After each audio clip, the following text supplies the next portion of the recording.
बिपोरजॉय तूफान के राजस्थान पहुंचने के बाद वहां के हालात बिगड़ गए। जालौर जिले में बाढ़ जैसे हालात बन गए। राजस्थान में तूफान की दस्तक के साथ ही तेज हवाओं के साथ भीषण बारिश होने लगी, जिससे राजस्थान के कई इलाकों में बाढ़ जैसे हालात बन गए। जालौर जिले में सड़कों पर पानी भर गया, जिससे लोगों को मुश्किलों का सामना करना पड़ा। साथ ही नदियों में उफान आने की वजह से भीनमाल और सांचौर कस्बों के बीच संपर्क टूट गया।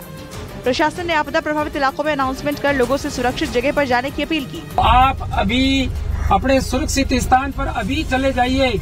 भीषण बारिश की वजह से जालौर के कई इलाकों में कई फीट पानी भर गया। 50 से 60 किलोमीटर प्रति घंटा की रफ्तार से चली हवाओं ने हालात को और ज्यादा बिगाड़ दिया। और उधर बिपोरजॉय तूफान का असर राजस्थान के बाड़मेर में भी देखने को मिला और बाड़मेर में तेज हवाओं के साथ भीषण बारिश हुई, जिससे कई इलाकों में पानी भर गया। बिपोरजॉय तूफान की वजह से बाड़मेर में 15 घंटों से ज्यादा बारिश हुई, जिसकी वजह से लोगों को मुश्किलों का सामना करना पड़ा और सिडवा, धनाऊ, चौहटन समेत कई इलाकों में जल जमाव हो गया। इसके साथ ही कई निचले इलाकों में तो हालात और भी बदतर नजर आए। इसके साथ ही तेज हवाओं की वजह से बिजली व्यवस्था प्रभावित रही। कई जगह पर पेड़ गिरने की वजह से बिजली के खंभे गिर गए और लाइनें टूट गयी। राजस्थान के चौहटन में बिपोरजॉय तूफान का बड़ा असर दिखाई दिया। भीषण बारिश की वजह से इलाके तालाब बन गए और लोग घरों में कैद होने के लिए मजबूर हो गए। राजस्थान के चौहटन इलाके में ज्यादातर इलाकों में जल जमाव ने हालात को बदतर बना दिया। भीषण बारिश की वजह से कई इलाके पानी में पूरी तरह से डूबे नजर आए और लोग घरों में कैद होने के लिए मजबूर दिखे। बिपोरजॉय तूफान की वजह से तेज हवाओं के साथ भीषण बारिश हुई, जिसके चलते लोगों के घरों में पानी भर गया और लोगों को मुश्किलों का सामना करना पड़ा। राजस्थान पहुंचे बिपोरजॉय तूफान की वजह से बाड़मेर में जबरदस्त बारिश हुई, जिसकी वजह से कई इलाकों में जल जमाव हो गया और इलाकों में पानी भरने की वजह से बाड़मेर के कई इलाकों में लोग फंस गए। धनेऊ इलाके में ऐसे ही हालात में फंसे दर्जनों लोगों का रेस्क्यू किया गया। सिविल डिफेंस के लोगों ने भीषण बारिश के बीच फंसे लोगों को सुरक्षित जगह पर पहुंचाया। भीषण बारिश की वजह से कई इलाके टापू की तरह नजर आए और वहां कई फीट तक पानी भर गया। ऐसे इलाकों में सिविल डिफेंस के लोगों ने अभियान चलाकर लोगों को सुरक्षित जगह भेजा। बिपोरजॉय तूफान ने अब बाड़मेर जिले में भी रौद्र रूप दिखाना शुरू कर दिया है। चौहटन कस्बे में लगातार हो रही बारिश की वजह से 3 से 4 फीट तक पानी भर गया है। कई घरों के अंदर पानी घुसने से लोगों को काफी परेशानी का सामना करना पड़ रहा है।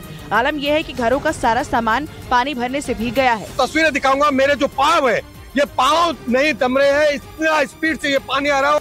वहीं हालात को दुरुस्त करने के लिए प्रशासन पूरी तैयारी के साथ जुटा हुआ है। बिपोरजॉय तूफान को लेकर जारी चेतावनी के बीच नागौर में भी बारिश का दौर शुरू हो चुका है। नागौर शहर और आसपास के गांवों में कल शाम से ही लगातार रुक कर बारिश हो रही है। कल सुबह से ही आसमान में काले बादल छाए हुए थे। दिन भर बादल छाए रहे और दोपहर बाद शाम के वक्त तेजी से बारिश हुई, जिससे इलाका जलमग्न हो गया। बिपोरजॉय तूफान को लेकर नागौर समेत आसपास के इलाकों में अलर्ट जारी किया गया है। लोगों से अपील की जा रही है कि बिना किसी काम के घरों से बाहर न निकलें। गुजरात में बिपोरजॉय तूफान प्रभावित इलाकों का दौरा करने पहुंचे गृह मंत्री अमित शाह ने एक प्रेस कॉन्फ्रेंस कर हालातों की जानकारी दी और इससे पहले उन्होंने बिपोरजॉय तूफान से सबसे ज्यादा प्रभावित कच्छ का हवाई दौरा किया और इस दौरान उन्होंने मांडवी के अस्पताल में घायलों से मुलाकात भी की। दौरे के बाद उन्होंने कहा कि ज्यादातर इलाकों में सभी लोग सुरक्षित हैं, कहीं भी किसी व्यक्ति की जान नहीं गई। सफलता के साथ बिपोरजॉय का सामना किया है। बिपोरजॉय तूफान के टकराने के बाद गुजरात में 140 किलोमीटर प्रति घंटा की रफ्तार से चली हवाओं की वजह से गुजरात में 234 मवेशियों की जान चली गई, जबकि 47 लोग घायल हुए। गृह मंत्री अमित शाह ने बिपोरजॉय तूफान का सामना कर चुके गुजरात के मुख्यमंत्री से लेकर आपदा प्रभावित इलाकों के प्रधानों का भी आभार जताया। साथ ही उन्होंने उन संस्थाओं के सहयोग का धन्यवाद किया जिन्होंने मुश्किल वक्त में लोगों की मदद की और उन्होंने बिपोरजॉय तूफान से प्रभावित किसानों से भी मुलाकात की। अमित शाह आपदा प्रभावित इलाकों का दौरा करने के लिए गुजरात पहुंचे थे। इस दौरान उन्होंने दावा किया कि बिपोरजॉय जैसे भयंकर तूफान के गुजरात से टकराने के बाद भी हालात संतोषजनक रहे। इतने बड़े संकट में से कम नुकसान के साथ गुजरात की जनता को बाहर निकाला गया है। आपदा प्रभावित इलाकों के दौरे के दौरान अमित शाह अस्पताल में भर्ती घायलों से मिले। साथ ही उन्होंने रिलीफ कैंप का भी दौरा किया और रेस्क्यू टीम से मुलाकात की। गुजरात में बिपोरजॉय तूफान की वजह से सबसे ज्यादा नुकसान बिजली विभाग को हुआ। आपदा प्रभावित इलाकों का दौरा करने के बाद गृह मंत्री अमित शाह ने हालात सामान्य करने की कोशिशों पर जोर दिया,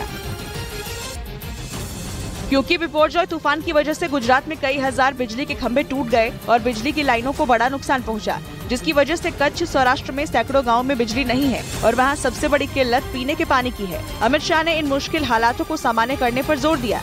20 तारीख की शाम तक सभी गांवों में बिजली रिस्टोर कर देना। उन्होंने बताया कि आपदा प्रभावित लोगों को जल्द से जल्द उनके घरों तक पहुंचाने की कोशिशें जारी हैं और उम्मीद जताई कि अगले 2 दिन में सभी को उनके घरों तक पहुंचा दिया जाएगा।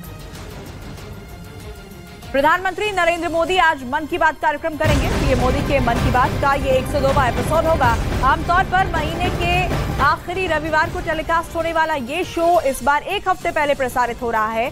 पीएम मोदी के मन की बात कार्यक्रम में इस बार रामपुर की करीब 2000 मुस्लिम महिलाएं भी नजर आएंगी। रामपुर की मुस्लिम महिलाओं से पीएम मोदी अपने मन की बात साझा करेंगे। प्रधानमंत्री के इस कार्यक्रम को लेकर मुस्लिम महिलाएं काफी उत्साहित हैं।